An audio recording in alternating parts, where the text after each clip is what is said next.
Hello, everyone, and welcome back to another episode of the 8-Bit Adventures podcast. This is episode 289, and I am your host, Sean Hayes. The 8-Bit Adventures podcast, here to bring you the latest and greatest geeky news of the week. And this week, a lot of sad, unfortunate news, largely revolving around corporate greed. So, this will be probably more of an informative than fun episode. But there are some fun things that we have in store for the podcast this week. Thank you all for joining me. We are rapidly approaching episode 300. And I feel like we should probably do something special for that, but I don't know what to do yet. 300 episodes is a very big milestone. So yeah. Hope everyone's doing well. I know it's starting to. It seems like summer might finally be on its way out where we are. So it might be spooky season time pretty soon. So that will be fun to finally beat the heat, which is great. My kiddo started school this year. And so, like, the first 2 weeks of school was absolutely brutal because it was just so hot. And they don't have air conditioning. Apparently, I don't know if it was at his school or if it was at I think it was at one of the other elementary schools. But, like, crayons were melting in the box in the classroom. So it was hot. Kids were just coming home, like, drenched in sweat. And it's like, oh, buddy. But thankfully things have cooled off a little bit. So, yeah. As for what I've been doing, I was able to do some Lorcana open play, got some League play in, so that was fun. Some D&D as usual. Unfortunately, still no comics. Just with everything that I got going on. There's a lack of motivation to do it, and then there's stuff going on at work and a little bit of financial pressure. So it's not really in the cards right now. I don't know if it's a case where I just got to start doing it to get back into the rhythm of it. Unfortunately, it was once again kind of in mid storyline, so it's like having to pick back up from that, or just toss it. I don't know. Yeah, I mean that's the problem, right? Of trying to do. It seems like every time I try and do something narrative, I have some sort of big, major, life altering event that happens in the middle of it that requires me to take a few months off of the comic, and then when I come back in. It's kind of like if you're playing a very long RPG, say something like a Xenoblade or a Baldur's Gate 3, and say you put, 80 hours into it or so, and then you have to take like a month off and then try and come back to it. And you're like, I don't remember where I was at all. What am I doing? Or for World of Warcraft, let's say you take a couple years off and you come back and you're like, I don't understand anything anymore. That's kind of what it's like for trying to come back into a comic where you had a narrative. And, at this point, it's like over a year. It feels like anyway. So, yeah, to come back after a year later and be like, oh, what was I even doing? I don't know. So maybe try and get something back into it. But yeah. So that's what's been going on. Why don't we get right into this week's news, shall we?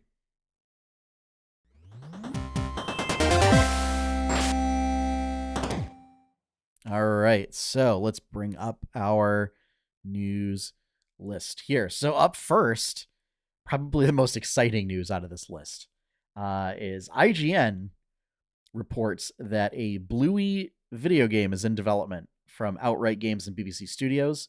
The game will feature all 4 of the show's main characters and voice actors, and include an original story, but you will be able to take a break from the from the main story quest, as it were, to do all sorts of like fun activities that are familiar to those who've watched the show.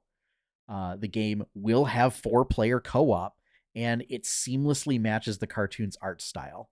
I love it when video games do this, like that are based on an existing IP, where like they match the visual style of that IP. So that, especially like for cartoons, that it makes it look like the cartoon. It's awesome. I love it when they do that.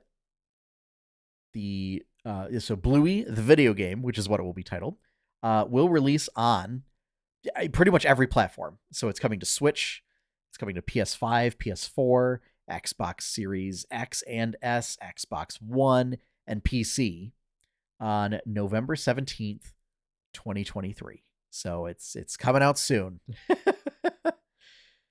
Oh, very excited about it. I'm super stoked. I love Bluey. This looks like a nice cozy game with all sorts of just little fun mini games and activities. Looking forward to playing it. Might even be able to have kiddo play it.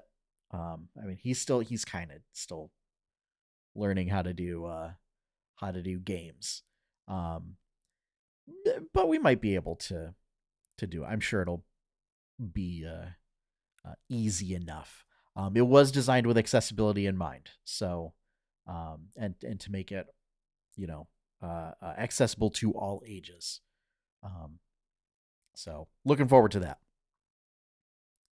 Next up, Polygon reports that Massive Monster, makers of Cult of the Lamb, will not, in fact, take the game offline on January 1st. It was sort of put up a tweet threatening that after the whole Unity debacle. But I guess, they've kind of since walked back, and after Unity, I guess, was like going to investigate further or make or get things clarified. But they said, "Oh no, we're just kidding. We're not going to pull it from stores."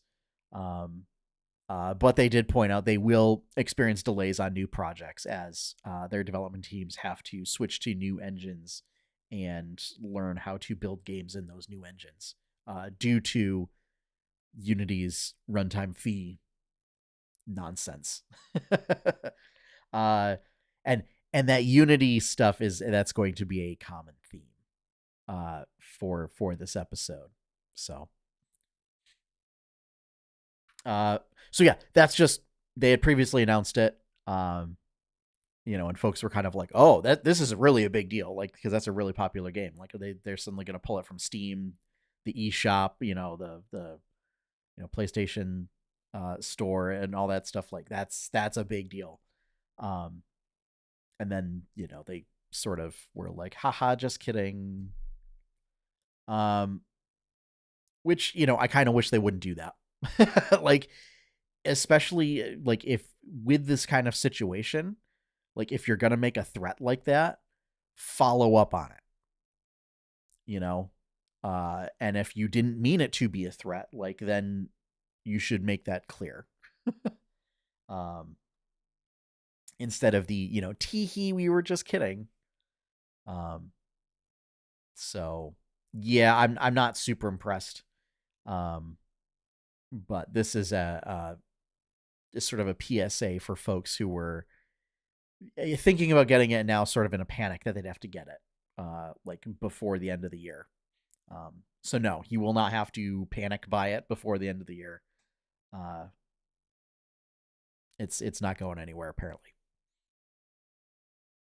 Up next, Dungeons and Dragons news.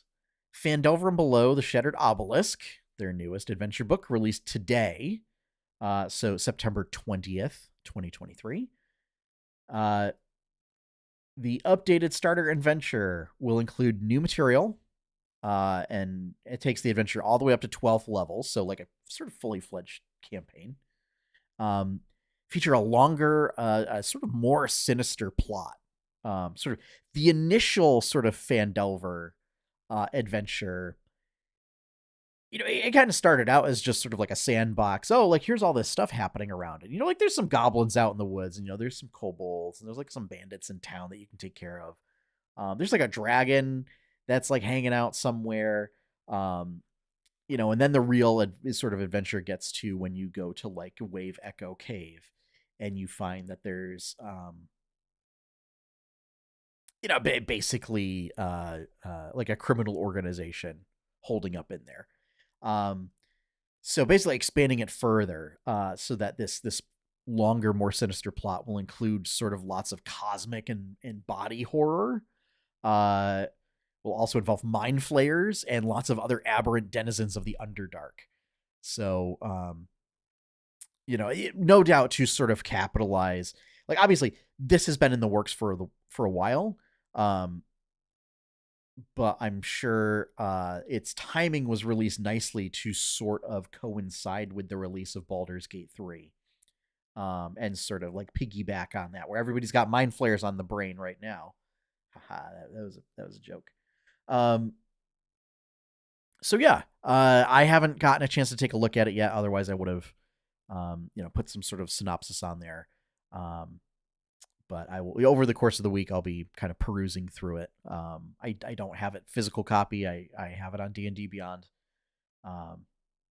So I'll let you know what my thoughts are. And try and keep it as spoiler free as possible as I can. I didn't mind throwing those details. Like the starter set's been out for like 8 years now, so and kind of everybody's played Phandelver at this point that is going to play it. So I don't know how many of those elements are being carried over, but that will be sort of one of the things that I figure out and let people know. Particularly like if you were one of those folks who played a lot in the early days of 5e, where you played Phandelver a lot, because like it was kind of the only adventure book out. So, and a lot of folks like who are running games for the first time were like, okay, I'm going to get the starter set and we're just going to run this. So there were a lot of folks who were just running that adventure over and over and over again. So it'll be useful to know like if there's things that are repeated, or if they changed up a bunch of stuff. So okay. Next up, game developer reports that the Embracer-owned studios Beamdog and Crystal Dynamics have laid off employees as part of Embracer's restructuring efforts. Now, I talked about this on last week's podcast of Embracer looking to sell off Gearbox. So it looks like they are still doing all sorts of restructuring, trying to shore up their financials after losing out on big deals from the Saudi government. So yeah, not a great situation. 26 employees were let go from Beamdog, which include producers, artists, and QA staff. So this is typically in the past when we've seen like layoffs with bigger companies like Activision Blizzard, or problems involving like contracts and things like that. It's been QA staff. To see like producers and artists, surprising. So it kind of looks like that they're keeping a lot of the engineers and stuff, probably to do patches and like patch up whatever existing projects are and not move forward with new ones, would be my guess. The affected departments at Crystal Dynamics, which you might know as the studio that makes Tomb Raider, or one of the studios that makes Tomb Raider, include project management, PR, editing, and 2D art. So essentially, their marketing department, like their entire marketing wing. So not great. Also included in that is Crystal Dynamics last worked on that Marvel Avengers game from 2020. Looks like all support for, like, it's not going offline, but all future support is going to be discontinued like by the end of the year, I think. Um so yeah. A little bit of a not it's not a great situation. Uh and Embracer is fully to blame for this because they got too big and they got too greedy, trying to just buy up everything, and they bought using money they didn't have, and now it's coming back to bite them, and the people who are paying aren't the people who got to make those decisions. So, um normally I would go on my rant and mantra of unions in game development. I don't know if that would have protected them from this or not. Potentially, you know, but at the same time, uh, this is one of the pitfalls of, um, oh, can't think of the word, uh, conglomerization. I don't think that's it. But basically, when you have, say a financial group that just starts buying a whole bunch of studios to have under its wing, um, which essentially Microsoft trying to do. Uh, Microsoft, on the other hand, is a little bit more solvent than this, where they're not buying a studio and then immediately having to go, oh no, we have no money. Uh, so yeah, certainly hearts go out to the employees let go. Uh, yeah, it's a really terrible situation. Um, and basically, second instance of corporate greed on this week's podcast. So yeah, Embracer really screwing things up. So for a lot of studios that were doing like fine before their acquisition. So yeah.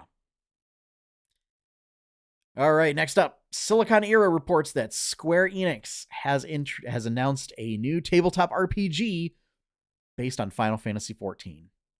The starter set will release May 2024 for $59.99, and will include the following items. It will include a player book, a GM book, pre-made character sheets for Warrior, White Mage, Dragoon, and Black Mage, a set of dice, which includes 6d20s and 10d6s, a rules summary, a strategy guide, an encounter map, character tokens, and ability markers. The recommended party size is 3 to 5, including the GM.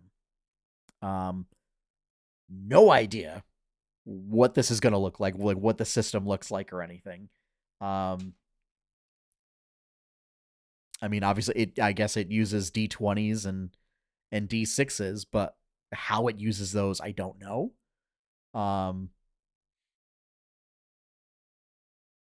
I don't know if it's gonna work like a D20 system type game, or if it's I don't know. It kind of came out of left field, and we'll have to see. I'm gonna try and look up more information as it comes, and report on it.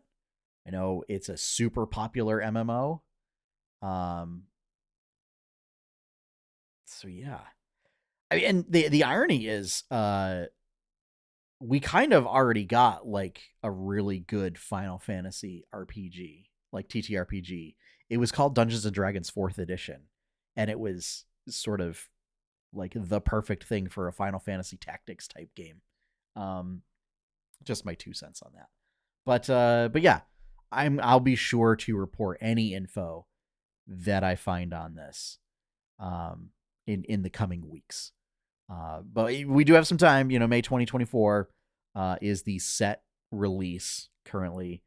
And $69 or $60, $59.99. that's not a bad price to get what is essentially a starter set. Now I don't know how fleshed out it will be. So yeah, little I'm a little confused as to what a strategy guide would be for the game. Like I mean D&D kind of had one in 3rd edition called the Hero Builder's Guidebook, which like provided some builds that you could do for certain character types. But the irony was like they weren't anything out of like character optimization. They were just like what the people who wrote the book thought were interesting builds for things. Um, so yeah, so I don't know. Or if the strategy guide is a thing for like how the GM should run the encounters, which I think is interesting and what more games should do. But we'll have to see. It's very interesting, very mysterious. Next up, Games Radar reports that Relogic, the Terraria developer, plans to donate $100,000 each to 2 open source engines, being Godot. I'm gonna call it Godot, and FNA, with $1,000 monthly donations to both moving forward. They didn't give any sort of timeline if that ends or anything. So as far as we know now, it just until they decide not to, they're just going to continue providing $1,000 monthly donations, in addition to $100,000 like upfront donation. As a reaction to the whole Unity debacle. In Relogic's statement, they quote unequivocally condemn and reject the recent TOS/fee changes proposed by Unity and the underhanded way they were rolled out.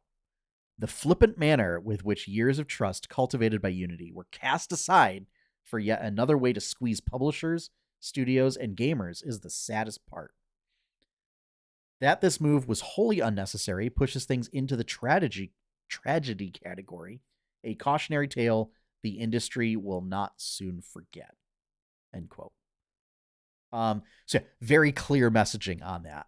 And I don't quite know what engine Terraria was built with. I guess it's probably one of those two. But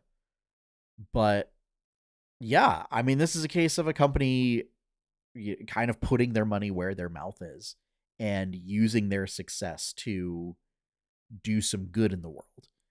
Like to provide funding for open source platforms so that other indie developers can use them, to not have to worry if their game becomes really successful, it bankrupts them. So yeah, very, very cool that they're doing this. And we'll see, how long, it might be 6 months, might be a year.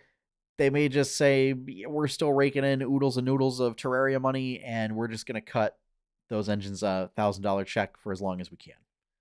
So, yeah, it's just very cool of them to do that. Finally, Bloomberg, via a sort of legendary gaming reporter, Jason Schreier, reports that Unity might consider limiting total fees to 4% of a game's revenue, and suggests that this limit would apply to customers making over $1 million. Not really going over like if you don't make over $1 million, if like you're a smaller developer, what happens then? But also the fees would rely on developers self-reporting install numbers, because that's going to be super accurate, especially after you've shown that you want it to be incredibly predatory. So yeah, And we'll see. I mean, I don't I don't know if anybody would continue using Unity at this point. Uh, unless like you were too far in to scrap everything and start fresh. But yeah, the general consensus in the development community seems to be like, yeah, no, this is an albatross. Like this is a dead albatross. You got to dump it. Like just start fresh. Whether it's going with Unreal Engine or Godot or FNA, or something else, or building one in house. Like if you're early on in the process. So yeah.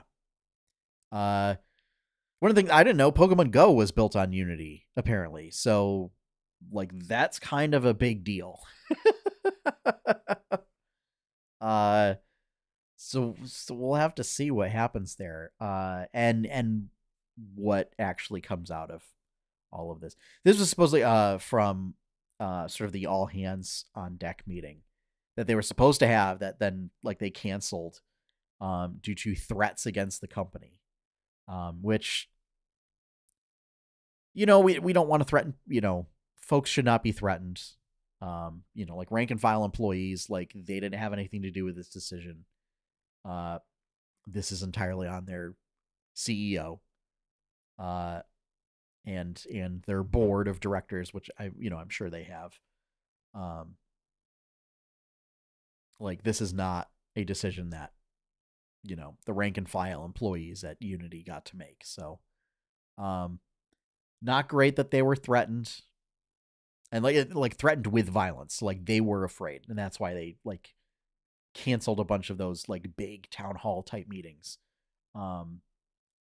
But this is apparently what came out of that. So we'll have to see like what changes actually stick. Current consensus is that they would do sort of what was expected of when they like the OGL changes went through for D&D, where they announced something really bad and then walked it back halfway to get everybody to be like, okay, well it's not as bad, so let's go with it, and be like, no, it's still bad.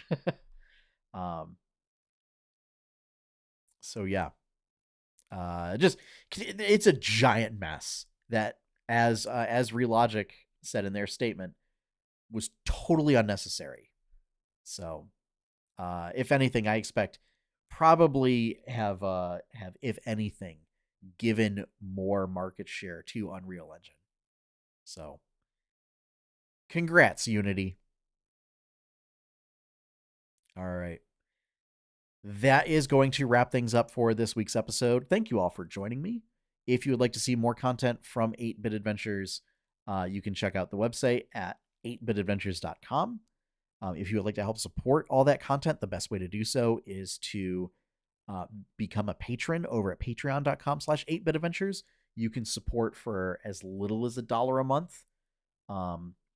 And regardless of how much content goes out, it's a flat rate per month. There are some creators that charge like per thing put out. So that way then if stuff picks back up, you're not paying more for that by paying the monthly rate.